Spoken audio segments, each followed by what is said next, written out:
Hey, this is a video response to Mrs. Macaulay Maxton video, the FEMA internment camps Homeland Station GIs.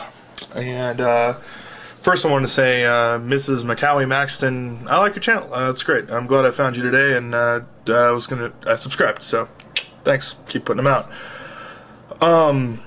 My answer to your first question, what are the FEMA camps and all that sorted stuff going to be used for? And you know, it's kind of one of those questions, like if you look historically at other nations who have set these kinds of things up, it's not going to be used for anything good. Probably you know, essentially criminalizing dissension, criminalizing free speech, and you gotta have a place to put, you know, all these people, work camps, you know, things like that. America's been steadily moving in some pretty bad directions, as far as, you know, reaching fascism or, you know, police statism. And you know, there's arguments on both sides of that. People will say that that's not happening, although it's funny because, you know, I think the argument for most people who disagree is that that could never happen in America, and the reality is that can happen anywhere. If the people let their guard down, liberty is lost. That's the way that works. So that's what I think about that. Now, as far as the Homeland Station GIs go, you know, I was just watching a video, and actually I think it's a related video to yours, where Amy Goodman is talking to the general, I believe, who's in charge of Northcom, Northern Command of Defense, and she also has I think Mike Rothschild on there as kind of, you know, somebody who's opposing this, and I think a lot of people oppose it. I mean, it's strange on the news. They always kind of pick the noob who's like, you know, oh man, this is great. You know, we got troops at home now. And, like, they just have no idea. But it's very, very dangerous to have a standing army inside the United States, especially if it does not answer to a state or the people of a state.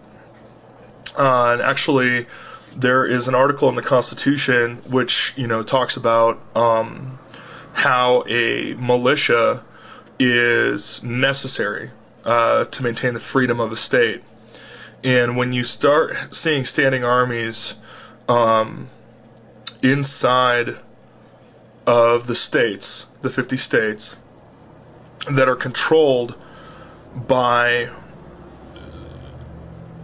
the District of Columbia, which is not a state, and is controlled by the federal government, which is not a state, you know, that's a pretty clear indication that we're right on the edge of some pretty big changes as to what we have come to believe is the American character.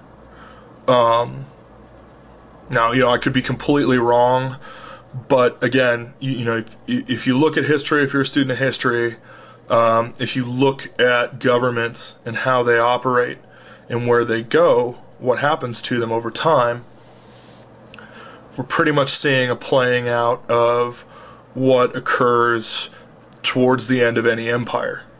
You know, the economy starts to falter, the monetary system begins to collapse.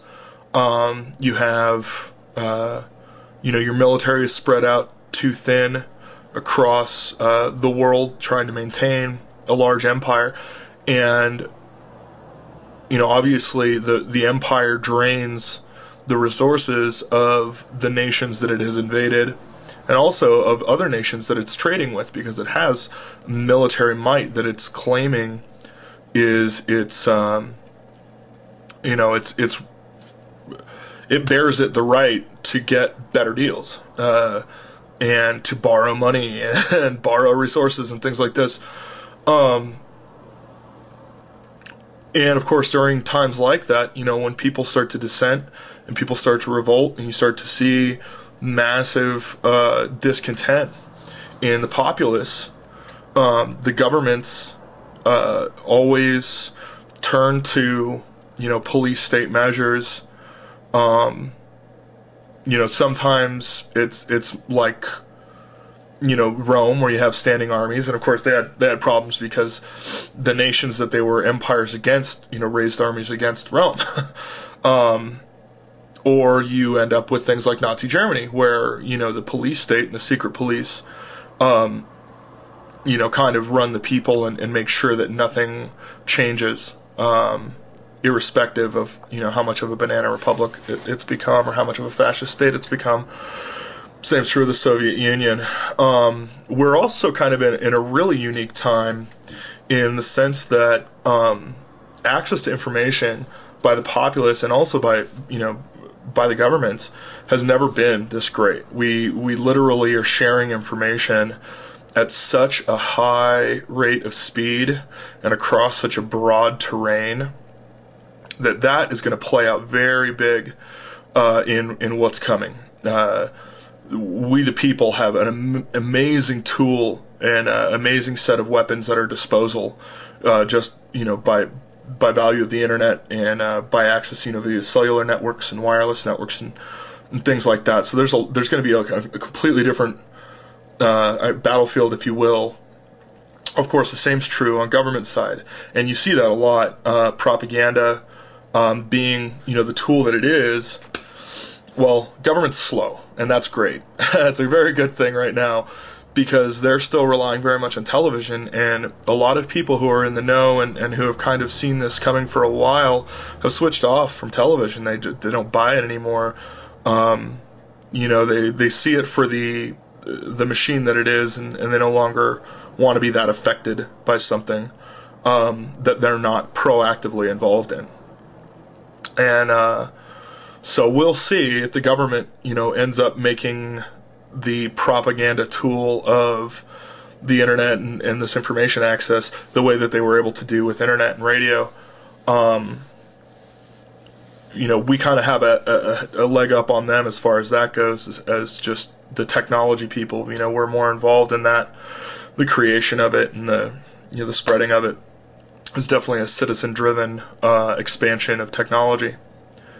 So yeah, that's my answer to your questions, and Viva la Revolution, man. I hope to see you when it all goes down. Bye.